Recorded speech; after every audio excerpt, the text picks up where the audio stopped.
Hello friends, welcome to our new YouTube video.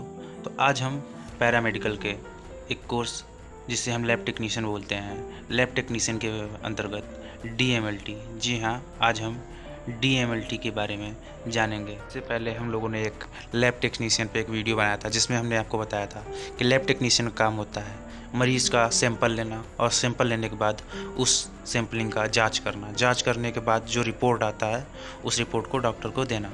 वो data analyse करके doctor किसी को दवा देता है। उसी डाटा के आधार पर मरीज का इलाज किया जाता है। मल्टी के अंतर्गत ब्लड टेस्ट, यूरिन टेस्ट आदि टेस्ट आते हैं, जिसे हम किसी भी प्रकार से ग्रस्त रहते हैं और हमें रोग का पता नहीं चलता है तो हम जाके अपना ब्लड डोनेशन देते हैं और उसी ब्लड से वो हमारी बीमारी का पता लगाते हैं। आगे हम डीएमएलटी से जुड़े कुछ खास बातें जानेंगे। यहाँ पे सबसे पहले हम जानेंगे एलिजिबिलिटी फॉर दिस कोर्स। तो इस कोर्स को करने के लिए हम किस प्रकार एलिजिबल हो जाएंगे या फिर क्या हमको करना पड़ेगा।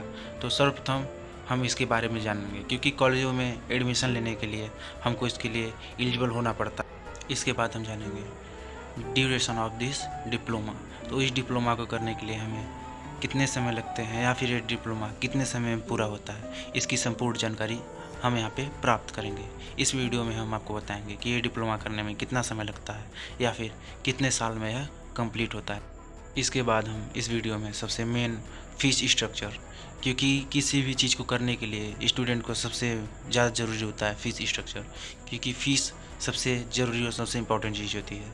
तो हम यहाँ पे जानेंगे कि गवर्नमेंट तथा प्राइवेट में कितनी फ़ीस ली जाती है इस कोर्स को कंप्लीट कराने के लिए, क्योंकि स्टूडेंट को सबसे पहले यही जानना होता है कि इस कोर्स को करने में हमें कितना पैसा लगेगा। इसके बाद हम इस वीडियो में जानेंगे कि इस कोर्स को करने के बाद हम कितनी सैलरी अर्न कर सकते हैं, इस कोर्स को करने के बाद हम कितना कमा सकते हैं हॉस्पिटल्स में, प्राइवेट और गवर्नमेंट दोनों में। इस कोर्स को करने के लिए हमें 12th में बायोलॉजी ग्रुप से 50% लाना पड़ता है।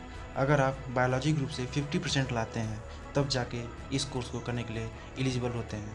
एलिजिबल मतलब अगर आप किसी भी प्रकार के कॉलेज या फिर किसी भी जगह में एडमिशन कराने के लिए जाएंगे तो वहाँ पे एंट्रेंस या फिर मेरिट लिस्ट पे एडमिशन होता है, जिनमें आपको 50% मिनिमम करके आपको परसेंटेज 12th में लाना पड़ता है। इसके बाद आता है ड्यूरेशन ऑफ दिस डिप्लोमा। तो इस डिप्लोमा का ड्यूरेशन जो होता है वो 2 साल का होता है। यह पूरा कोर्स 2 साल का प्रोग्राम होता है। इसको आप 2 साल में करके पूरा कंप्लीट कर सकते हैं। जो फर्स्ट ईयर होता है इसमें आपको रेगुलरली करके कॉलेज जाना पड़ता है और सेकेंड ईयर में आपको प्रैक्टिकल तथा क्लास दोनों दिया जाता है। नेक्स्ट जो आता है वो होता है फीस स्ट्रक्चर। तो यहाँ फीस स्ट्रक्चर को 2 भागों में बांटा जाता है, एक होता है गवर्नमेंट और एक होता है प्राइवेट। तो गवर्नमेंट सेक्टर में जो होता है वो 30,000 होता है और प्राइवेट सेक्टर में 40 से 60,000 तक हो सकता है। ये आपके कॉलेज पे डिपेंड करता है। स्टूडेंट जो है मेन पूछते हैं सैलरी। तो यहाँ पे प्राइवेट सेक्टर में प्राइवेट हॉस्पिटल में 10 से 20,000 और फिर गवर्नमेंट हॉस्पिटल्स में 35,000 तक मिल सकता है, जिसमें कि प्राइवेट सेक्टर में 10 से 20,000 के बीच में, उससे ऊपर भी थोड़ा बहुत मिल सकता है और गवर्नमेंट में ज़्यादा। इसके बाद आता है कॉलेज और यूनिवर्सिटीज़। तो इस कोर्स को आप किसी भी इंस्टीट्यूट, कॉलेज या यूनिवर्सिटी से डायरेक्ट उसका एंट्रेंस एग्ज़ाम या फिर उसमें अगर मेरिट लिस्ट पे होता हो तो मेरिट लिस्ट पे एडमिशन अपना करा सकते हैं, जबकि प्राइवेट सेक्टर्स में, प्राइवेट इंस्टीट्यूट में डायरेक्ट पैसे से एडमिशन हो जाता है और सरकारी में इसका एंट्रेंस देना पड़ता है। हमको आशा है कि आपको इस वीडियो से थोड़ी बहुत जानकारी मिली होगी।